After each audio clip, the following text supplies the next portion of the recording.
Hello, welcome to Video Mania 2. I'm the dude manning the counter, Duncan, and today we're going to talk about a movie that's very special to me and one of my all-time favorites. Universal Soldier, starring Jean-Claude Van Damme and Dolph Lundgren, and it's directed by Roland Emmerich. He went on to do Stargate, Independence Day, the 1998 Godzilla. He's done Midway more recently. He did 2012, The Day After Tomorrow. He's done a lot of stuff. But this was his American debut. And is what really got him going. Now, this movie got me excited when I first saw the preview because Jean-Claude Van Damme is my all-time favorite actor, and Dolph Lundgren's right up there too. And this was the first time. Now you have big stars put together all the time, but back then, they were, their own leads, and usually the supporting cast wasn't as well known. But this was the first time he brought in two really big action guys and put them together for the first time. So I was super excited when I saw that. I had known and read that Universal Soldier was filming, but I didn't know Dolph Lundgren was in it as well. And then when I saw the trailer, I went, oh my God, I gotta go see that. So, anyway, let's get into it. The plot is pretty simple. Jean-Claude Van Damme plays a guy named Luke Devereaux, and Dolph Lundgren plays a guy named Sergeant Andrew Scott, and they're both in Vietnam, and Andrew Scott loses it in Vietnam, and they end up having a little conflict, and they end up killing each other, and then they're put on ice, and the military comes in and said that this didn't happen, it's MIA. So they're both presumed dead. And then they go to present day, which is 1992, and they've been regenerated, and what happened is there's a top secret off the books program by their government, and they're regenerating dead soldiers and making them super soldiers, and they're called unisols, and they carry out missions, and they have superhuman abilities, but they have to be cooled a lot, but they can regenerate, and they're capable of many amazing things, so they're a very cohesive team.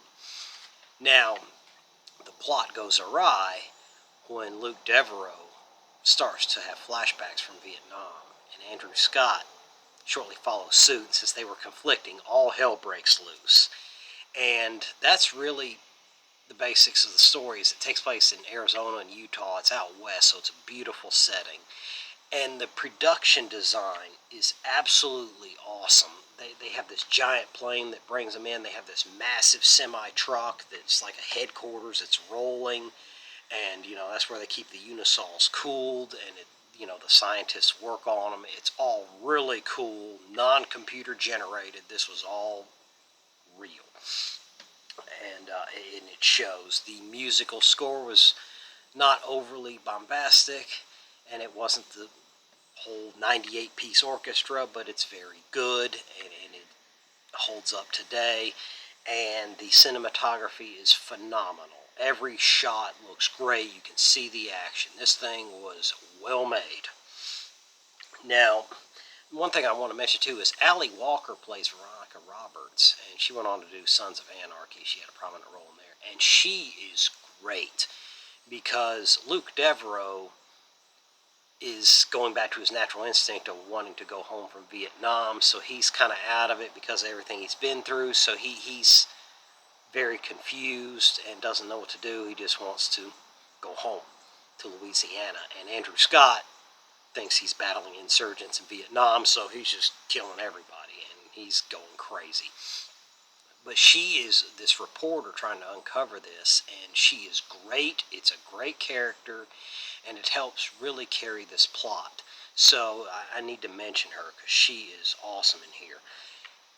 As I mentioned earlier, the thing I love about this is how practical it was. Everybody's like, this is when Terminator 2 was the hottest thing for a while. And everyone's like, oh, it's a Terminator ripoff. And there are a little bit, it's that sci-fi action, but it's not a Terminator ripoff. It has its own world building and mythology, and it's great. So that's not fair to it, and it's very dismissive of it. When people say, oh, Terminator ripoff, and that's not true. So, my story with it,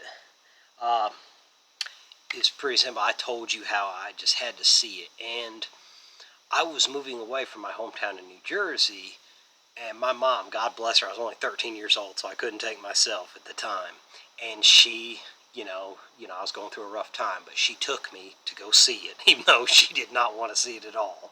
Really didn't want me to see it, but things were rough, so give me that hour and 42 minutes of fun and escape.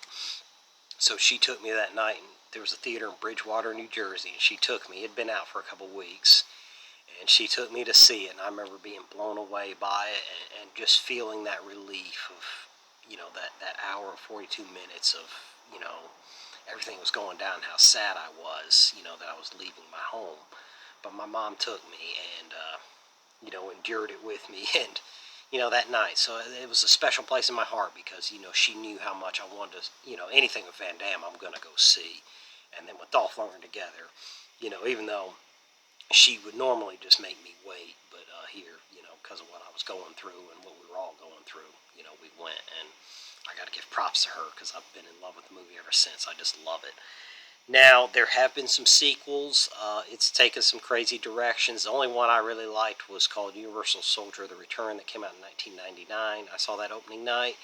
It's pretty entertaining. It has a different feel from this one, but it's good. And then they made some other ones that go into some really crazy directions. I'm not crazy about them, but some people do like them. But this movie was just awesome. It's just a really, I know I've been saying it's awesome for some, but it's just a really fun sci-fi action movie. And when they were making it, it's like, let's make this big spectacle and let's just make it fun and believable. And it's just, they don't make movies much like this anymore. And I absolutely, one of my all-time faves. So if you're looking for something entertaining, I'm sure it's available to stream everywhere. Not hard to get a hold of. It's even available in 4K. I have this DVD, but there's many formats you can see it, and I highly recommend it if you're looking for something fun and to divert, your attention away from this crazy world. Give it a look. It's fantastic. So that's all I have for today. I know I talk about older movies, but Jungle Cruise actually interests me, so I may go to the theater and see it, and if I do, I'll certainly leave a review for you. But thanks for tuning in, and I'll see you next time. Take care.